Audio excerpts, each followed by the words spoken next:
Livro Na Hora do Adeus, ditado por Luiz Sérgio a Irene Pacheco Machado.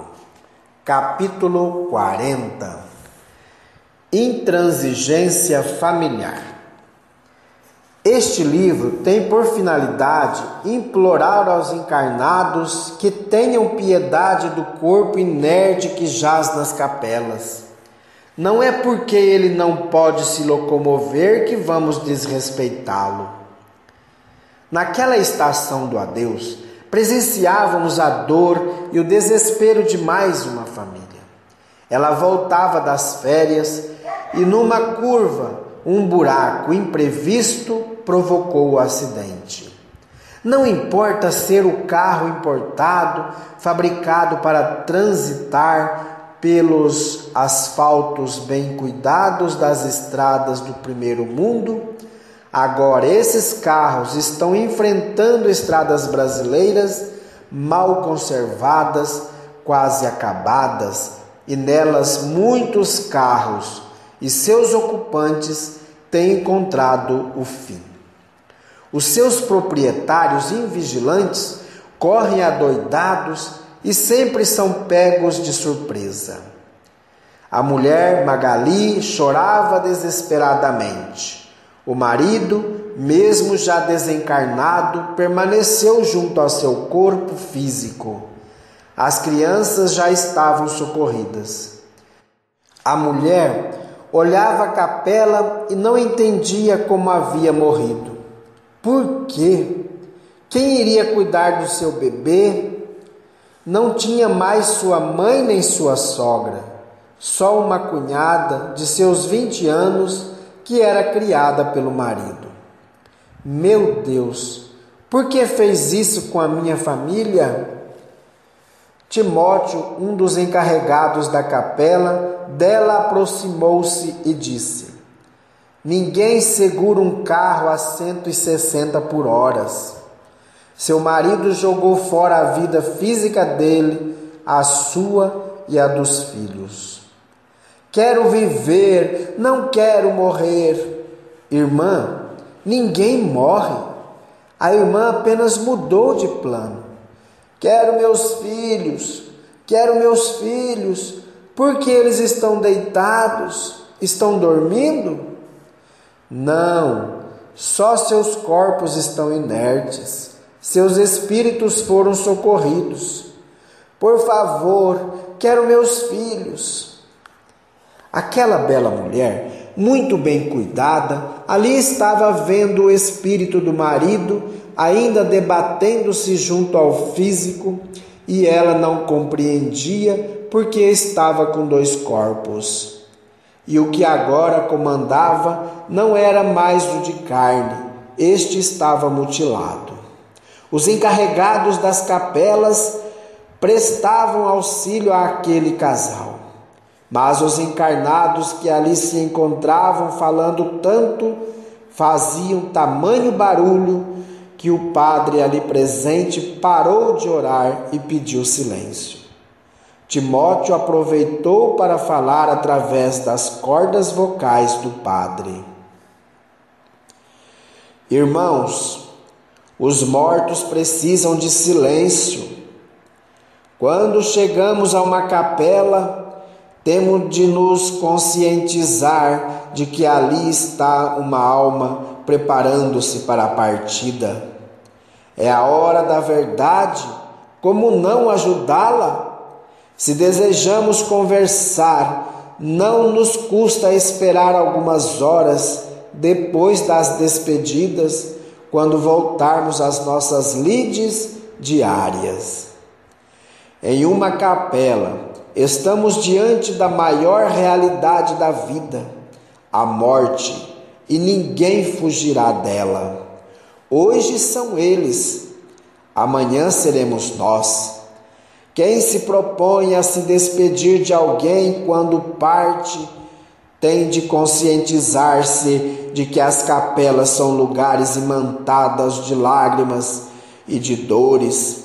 Por isso, devemos apresentar uma atitude digna quando levamos alguém ao túmulo. O povo no início ficou ouvindo o padre e logo iniciou o disse que disse. O padre orando e o barulho aumentando. Então ele ficou furioso, sacudiu a campainha e gritou bem alto: calem a boca, seus hereges! Respeitem os mortos, uma vez que não sabem respeitar os vivos. Calem a boca, seus endemoniados! Calem a boca, por favor, e orem pelos mortos e por vocês que estão mais mortos que eles. Confesso que não pude me conter, comecei a rir. Pamela e Henrico iniciaram a prece de Cáritas e outras preces. A capela, repleta de curiosos, foi ficando vazia, mas o padre, inspirado depois por Henrico, orava e cantava. O que antes era um barulho só, agora oferecia paz. O casal estava sendo socorrido, apesar de se encontrar em desespero. A família que ficou contemplava o padre com idolatria como o Salvador. Ele estava conseguindo consolá-la. No lado espiritual, Henrico e Dr. Albuquerque eram uma cascata de bênçãos, tentando banhar aqueles espíritos tão angustiados. Se os encarnados pudessem ver o trabalho que eles dão aos técnicos, aos socorristas, e quanto os ditos mortos precisam de preces. O padre continuava cantando, orando e pregando o evangelho. Uma beata falou: o que deu no padre José? Nunca ouvimos tão enérgico. Pensei, como seria bom se em todas as capelas houvesse um religioso para orar e impor o silêncio. Luiz, o mal dos encarnados é que eles julgam que jamais irão deitar-se em uma urna funerária. Por isso não sabe ainda respeitar aquele que volta para a espiritualidade. Se todos fossem espíritas, as coisas seriam melhores, não é mesmo, Henrico? O mal é que muitas vezes o espírita não consegue levar a sua família ao centro e na hora da desencarnação o coitado do espírita é velado com rituais de outras crenças, velas e tudo mais. Um dia desses, fomos a um enterro no qual um espírita praticamente real obreiro estava com um terço nas mãos. Não diga, Timóteo, e por que eu não estava lá para contar o que estava sentindo o coitado do desencarnado? Luiz, você mesmo me diga se os seus livros conseguiram trazer toda a sua família para o espiritismo. Minha mãe sempre foi espírita. Meu avô materno era um médium com Jesus. E os outros? Timóteo, é muito difícil alguém fazer os seus familiares tornarem-se verdadeiros espíritas. Mas a gente tenta e confesso que não sossegaremos enquanto não conscientizarmos toda a nossa família a buscar trabalho em uma casa espírita. Confessamos que as preocupações não são poucas. Como vê, Luiz, é para os espíritas a passagem de Mateus, capítulo 10, versículos 34 ao 36. Não julgueis que vim trazer a paz à terra. Não vim trazer a paz, mas a espada. Porque vim separar o filho do seu pai, e a filha da sua mãe, e a nora da sua sogra, e os inimigos do homem serão os seus próprios domésticos. Quantos espíritas são chamados de fanáticos, porque vivem preocupando-se com o pobre, praticando caridade. Como é difícil nossa doutrina ser seguida como deve ser seguida. É uma vida de renúncia, de amor ao próximo. Porque posição social, bom emprego, beleza, mocidade, nada disso segura o homem na matéria. E as casas espíritas são os hospitais das almas. Feliz do homem que se trata neles, pois não será um doente após o desencarne. Tem razão, Timóteo, mas como é difícil conscientizar as pessoas que as coisas materiais pertencem ao mundo físico. Por isso, Sérgio, o espírita luta contra as intransigências familiares. Se o pai, o filho, a nora, a sogra ou a filha não respeitam o espiritismo, deve ele ou ela deixar por escrito como deseja ser velado depois de desencarnado. Sem padres nem velas. Não, Luiz. Bendito o padre ou o pastor que ora pelos que estão precisando. O padre deve orar pelos católicos e os pastores pelos crentes. Os espíritas, achamos nós, devem ficar contentes se alguém da sua casa espírita orar, ou mesmo os próprios familiares. Um dia, quando as religiões se respeitarem, não haverá nada de mal em um pastor orar por um católico ou vice-versa. O perigo hoje é que não existe respeito de uma para com a outra religião e na hora da despedida pode haver um ataque à fé daquele que partiu.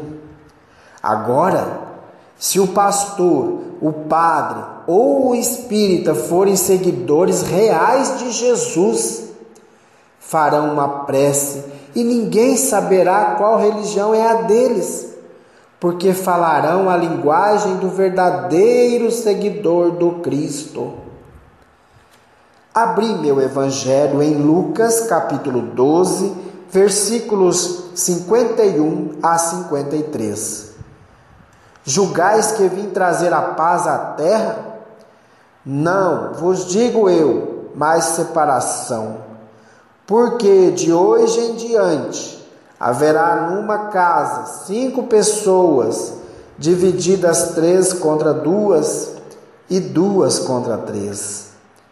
Estarão divididos o pai contra o filho e o filho contra seu pai, a mãe contra a filha e a filha contra a mãe, a sogra contra a sua nora e a nora contra a sua sogra.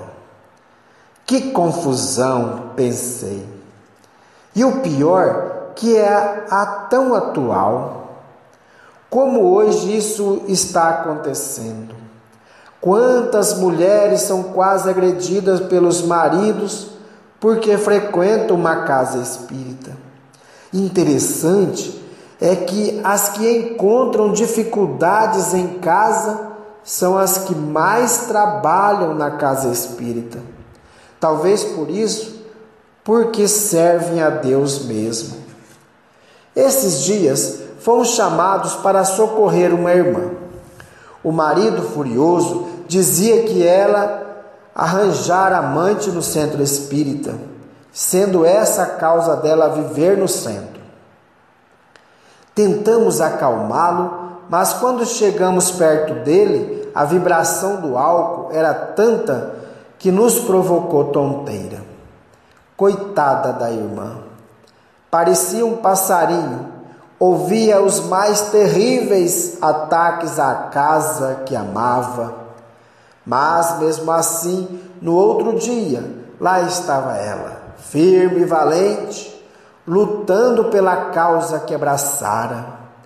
Que valor tem para Jesus uma mulher assim, não é mesmo?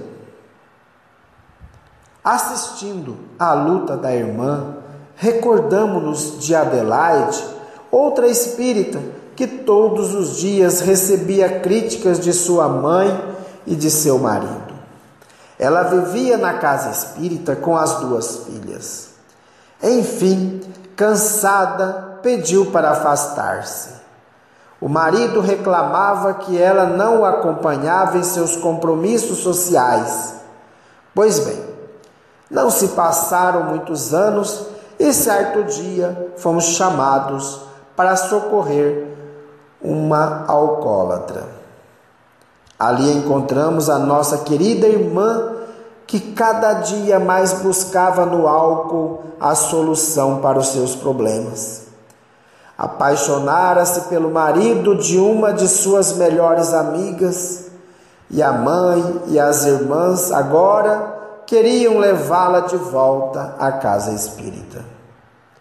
O marido, cheio de conquistas amorosas, nem se importava com o vício e o desespero da mulher. Só a casa espírita o incomodava. As noitadas, as fofocas, as futilidades, nada o perturbava. Mas se um filho, se a esposa ou o esposo trabalha para o pobre e está tentando estudar a doutrina, voltando para casa cedo, porque os estudos em uma casa espírita não devem passar de 60 minutos. A família não aceita. No entanto, o marido pode ficar em um bar 2 horas, 3 horas e a família nada fala. Entretanto, a esposa que serve a uns pobres coitados, até mesmo fazendo artesanato, é criticada. A mulher fútil que fica no cabeleireiro durante 4 horas nas academias, nos chás das fofoqueiras, ninguém critica, porque isso é comum na vida social de cada um. Trabalhar para a casa espírita considera o fim do mundo. Todos dão palpites e quantos são desprezados porque são leais ao Cristo. Muitas crianças vivem em turmas embaixo dos prédios onde moram, sem nada fazerem de bom para os outros, mas irem à casa espírita fazer o quê? Diz muitas vezes o pai ou a mãe: queira Deus amanhã não seja tarde demais. Sérgio, você gostou da posição de Timóteo, não é mesmo? Indagou-me Henrico. Sim, e confesso, cada vez que esse assunto é tocado, ficamos preocupados. Gostaríamos que todos abraçassem a doutrina que é Jesus em ação. Timóteo enlaçou meus ombros e Henrico começou a cantar. Venha Cristo, venha novamente tirar do túmulo quem nela está. Venha Cristo, venha nos levar para as moradas da vida. Queremos passear nos bosques floridos, passeamos a cantar. Venha Cristo, venha tirar do túmulo inerte quem não sabe amar. Venha Cristo, estamos a esperar.